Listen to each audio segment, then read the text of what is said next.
எனக்கு என்ன பிடிக்கும்னா ஆ, ம், ம்.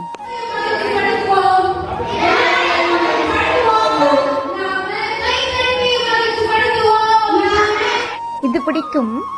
சி, பொம்பளை பிள்ளை செய்யற வேலையா இது? நான் நல்லா படிப்பேன்.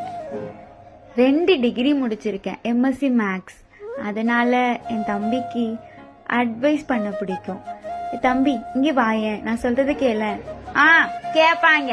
ஏ போடா நீ, அவளுக்கே ஒன்னும் தெரியாது, முதல்ல வீட்டுல இருக்கிற வேலையை போ. அப்புறம் இப்படி பப்பரைக்கான தூங்க பிடிக்கும். சி, இன்னும் நிறைய பிடிக்கும். இதெல்லாம் பிடிக்கும்னு இப்ப சொல்றதுக்கே எனக்கு ரொம்ப பிடிச்சிருக்கு.